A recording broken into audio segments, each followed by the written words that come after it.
According to a recent Gallup poll, 1 in 3 Americans believe that God guides the economy.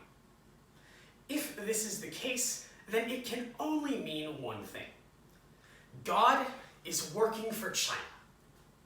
Because in all seriousness, China's geopolitical ambitions have only been getting larger in the past few years, and unfortunately, they're showing absolutely no signs of going away. This has brought China into the international limelight, and its every action has been analyzed and fixed upon by various countries and global organizations. As the BBC reports on September 24th of this year, this unfortunately all came to a head when it came to light that China has been imprisoning thousands of its Uyghur Muslim minorities. Unfortunately, we can't know exactly what China is planning to do with them, but it appears as if they're set on full extermination. Uyghur Muslims are rounded up, sent to re-education camps, and the majority of them don't ever return. This has obviously made numerous countries strongly attuned to China's geopolitical ambitions, and it's made them put quite a bit of pressure on China in order to get them to finally stop this. One of the areas that has been the most prolific in condemning China has been the Islamic world, that in many cases has opted to discontinue relations with China entirely or to significantly scale back their relations with China. However, this isn't really the case for the entire Islamic world, which is why it begs today's question. Has the imprisonment of Uyghur Muslims hurt China's relationship with the Islamic world? And upon closer inspection, we can see that the answer is a clear and resounding no, because China has maintained relations with 3 Islamic countries. First, Iran, second, Pakistan, and third, Turkmenistan.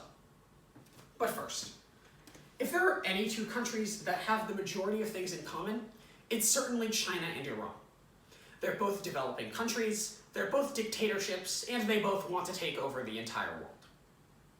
In fact, Iran's ambitions have gotten so large as of late that it's only drawn China further and, closer and closer to the Muslim country. The Diplomat reports on September 16th of this year that China and Iran have begun cooperating economically. China invests in Iranian infrastructure, and in return, China is the primary recipient of Iranian oil and gas exports. Both of these are resources that China desperately needs. This cooperation between the 2 nations has allowed China to maintain relations with Iran in a way that benefits both countries. China and Iran have a lot of similar geopolitical goals. They both want to get rid of American hegemony in the Middle East, and they both want to assert control over the numerous small oil-rich states that dot the region. Obviously, this makes China and Iran a partnership made in heaven, and neither of these countries are planning on relinquishing that partnership anytime soon.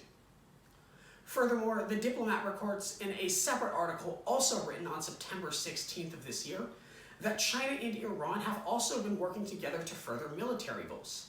In addition to joint military advice and training, the 2 countries have begun developing tactics that allow both of them to maintain their goals while working together. The fact that they both consider working together militarily to be a valid option clearly demonstrates that Iran has not been hurt by the Uyghur concentration camps at all, and if anything has only become more attracted to China for doing so. But it's not just Iran. Another one of the critical nations that China has continued cooperating with in the face of the impending Uyghur genocide is Pakistan.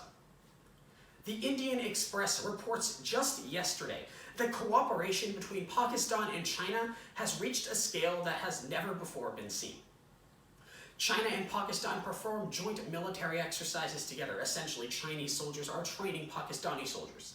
China has invested in Pakistani nuclear power plants and other infrastructure. And China is also working towards becoming Pakistan's largest trade partner. This clearly means that the 2 nations have continued cooperating even in the face of the Uyghur imprisonment, and nothing is going to get in the way of that.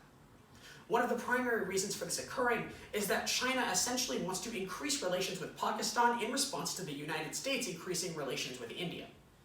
This means that China is unlikely to break off ties with Pakistan, and Pakistan has begun relying on China for much of its steady cash and income flow. Essentially, neither of the countries are going anywhere anytime soon. Furthermore, the BBC reports on September 5th of this year that China has also begun utilizing Pakistan as a buffer state against India. This clearly demonstrates that China and Pakistan have continued value in cooperating with each other. China wants to keep India at bay, and Pakistan is willing to use Chinese equipment and training in order to do so. This clearly demonstrates that both countries are willing to maintain cooperation for the time being. However, even though Pakistan and Iran are two of China's largest Islamic partners, there's also a third partner that's, while been flying under the radar recently, has become just as important over the past few months. This nation is Turkmenistan. The BBC reports on September 3rd of this year that China has recently become Turkmenistan's largest trade partner. They're willing to repeatedly invest in the Central Asian nation, and Turkmenistan is more than happy to take the money.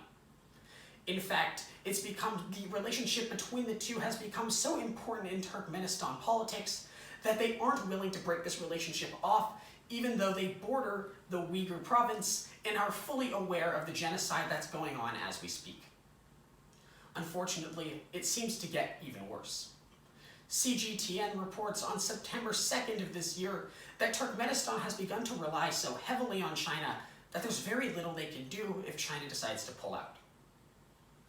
So, when we look back on today's question, has the Uyghur imprisonment hurt Chinese relations with Islamic countries? We can see that the answer is a clear and resounding no, because China has maintained relations with Iran, Pakistan, and Turkmenistan. Thank you.